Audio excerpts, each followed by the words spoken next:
Assalamualaikum warahmatullahi wabarakatuh. Alhamdulillah, jumpa kembali. Kali ini saya sedang berada di lokasi persawahan di daerah Kabupaten Kuburaya sebagai ilustrasi awal, di mana di saat kita akan mempelajari tentang pengelolaan lahan basah dan gambut, salah satunya kita akan berbicara tentang sawah. Nah, kali ini kita akan mulai melihat secara teori, dan ini kondisi lapangan, apa itu sawah dan bagaimana pengelolaan dan keberadaannya di Indonesia.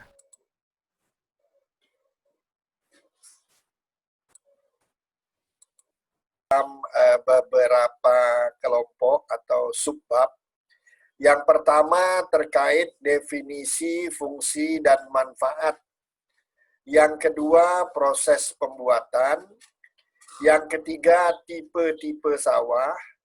Yang keempat nanti kita akan lihat juga keanekaragaman hayati sawah. Dan terakhir penyebaran sawah di Indonesia. Kita mulai dari yang pertama, definisi.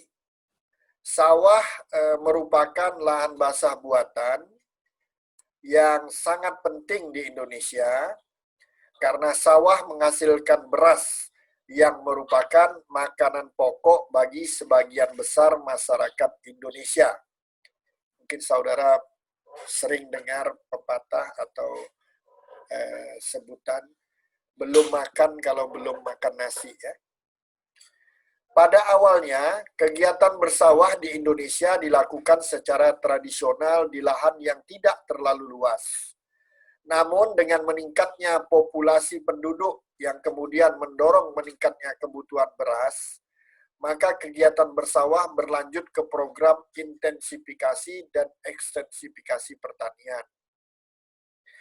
Kedua program ini cukup ampuh dalam meningkatkan produksi beras.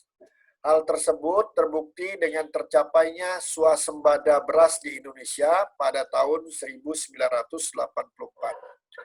Swasembada artinya Indonesia mampu memenuhi kebutuhan berasnya sendiri tanpa dapat dukungan dari impor. Jadi dengan memanfaatkan produksi lokal dari Indonesia sendiri, kita dapat memenuhi kebutuhan beras di Indonesia. Ini terjadi pada periode pemerintahan Orde Baru pada tahun 1984. Sawah merupakan lahan basah buatan yang dibatasi oleh pematang atau galengan, atau mungkin lain daerah, lain istilah, yang digunakan untuk menanam padi dan dialiri dengan pengairan teknis maupun tada hujan atau pasang surut. Yang jelas ada pengairannya. Ekosistem sawah selalu digenangi air dalam periode tertentu dan dibentuk berpetak-petak. Ini menurut tim penyusun Kamus Penebar Swadaya tahun 1997. Lahan rawa yang ditanami padi dan lahan bekas tanaman tahunan yang ditanami padi maupun palawija juga dapat dikategorikan sebagai sawah. Ini menurut BPS tahun 1999.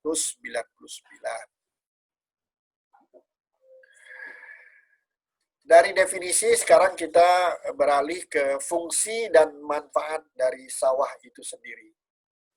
Sawah merupakan ekosistem lahan basah buatan yang sangat berguna bagi kehidupan manusia sebagai penghasil bahan pangan.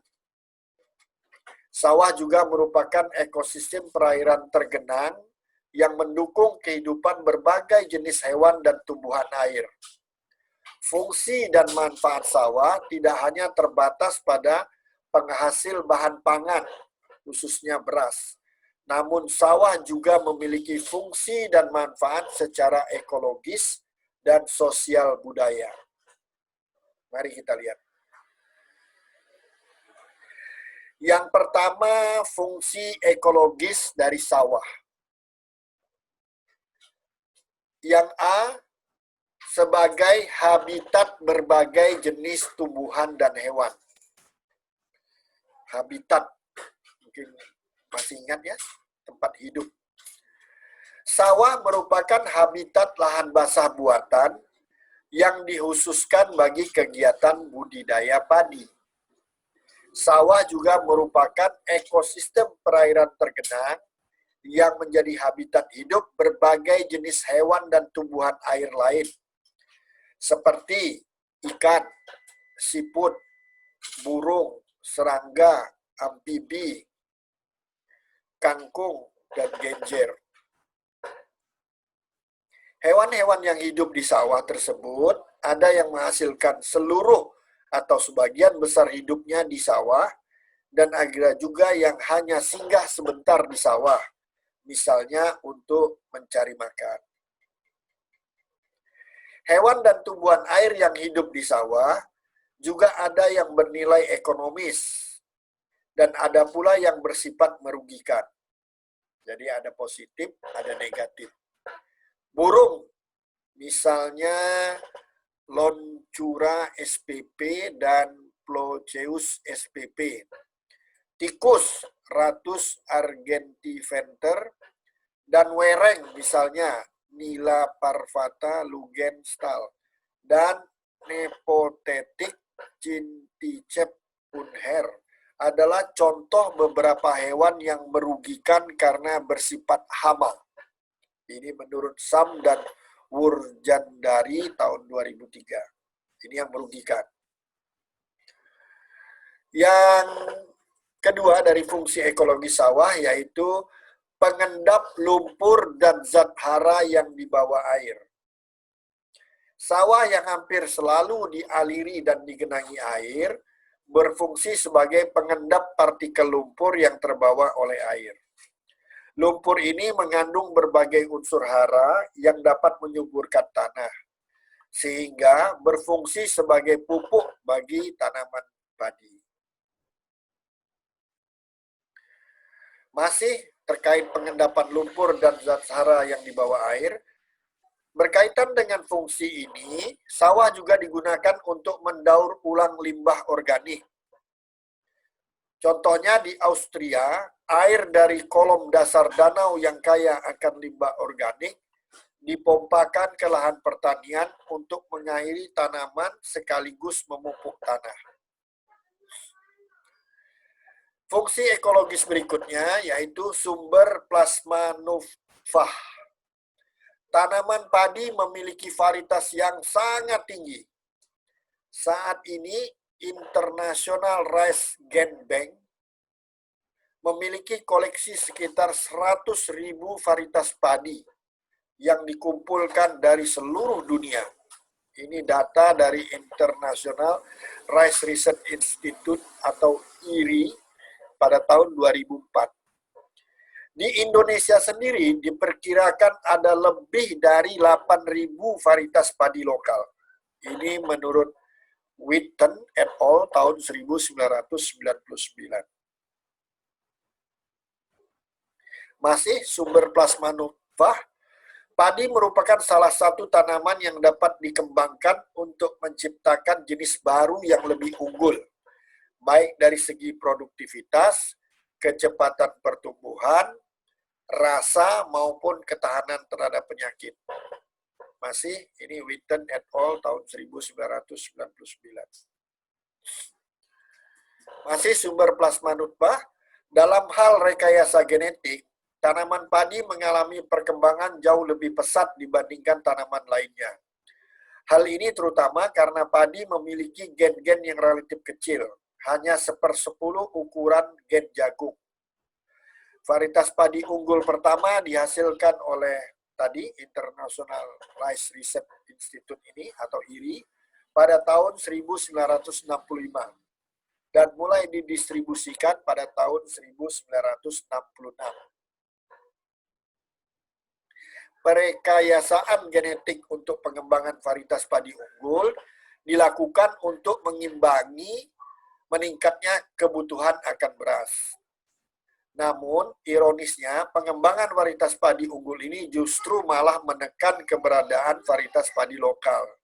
Sehingga varietas padi lokal terancam punah. Ini menurut Mumtazah tahun 2003. Berdasarkan hasil studi yang dilakukan oleh IRI, dalam 15 tahun terakhir, Indonesia diperkirakan kehilangan 1.500 varietas padi lokal.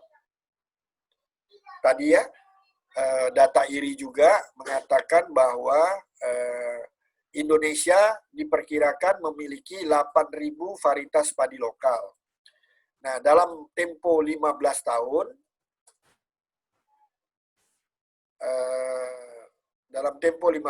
terakhir ini, Indonesia diperkirakan kehilangan 1.500 varietas padi lokal. Sayang sekali ya. Masih sumber plasma nutfah, varietas unggul baru tanaman pangan yang dilepas Departemen Pertanian, dulu namanya Departemen Pertanian, sekarang Kementerian Pertanian, Pusat Penelitian dan Pengembangan Tanaman Pangan pada tahun 2000. Ini ada contoh-contoh varietasnya. Ada padi sawah, ada padi pasang surut. Lalu ini ada umur, hasil, terus ketahanan terhadap hama dan penyakit. Kita lihat satu, misalnya Ciherang nih, yang kedua ini ya. Umurnya 116 sampai 125 hari. Bisa menghasilkan dalam ton per hektar antara 5 sampai 7 ton per hektar. Untuk varietas Ciherang ini tahan WCK 2 ini, kalau tidak salah saya Wereng Coklat 2 dan 3, tahan HDB 3 dan 4. Ini HDB ini hawar daun bakteri. Terus kita lihat satu contoh yang padi pasang surut ya. Ini yang punggur ini. Ini mungkin varietasnya awalnya varietas lokal di daerah kita ini.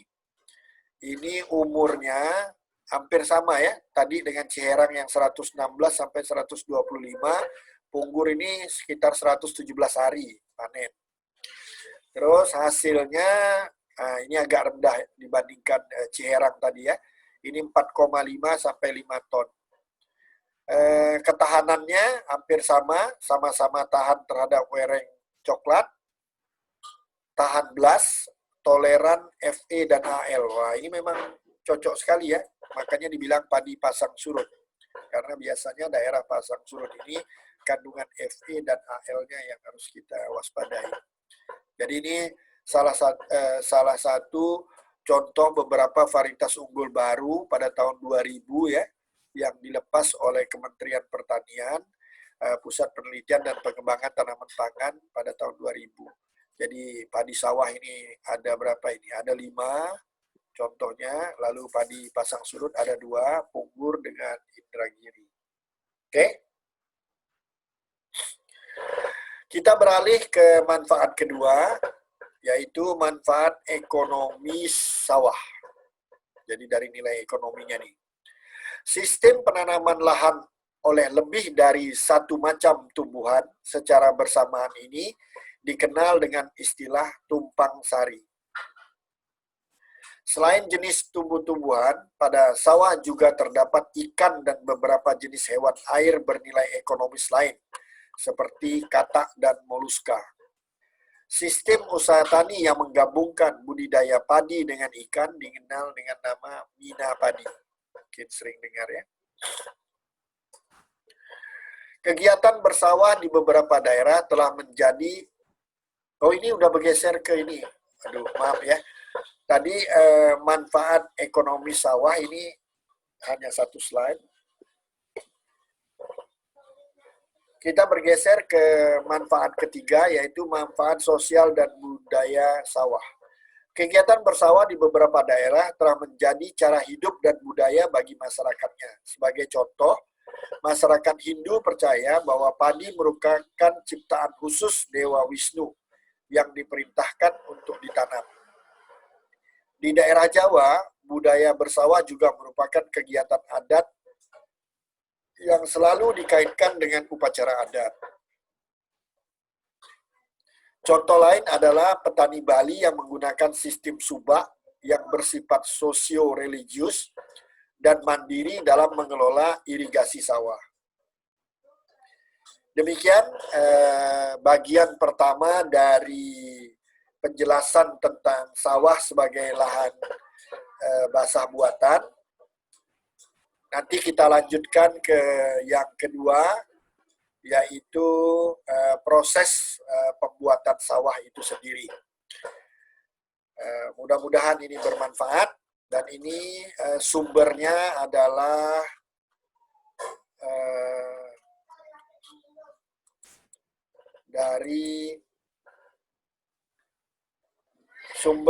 dari buku Lahan Basah Buatan di Indonesia, Wetland Internasional.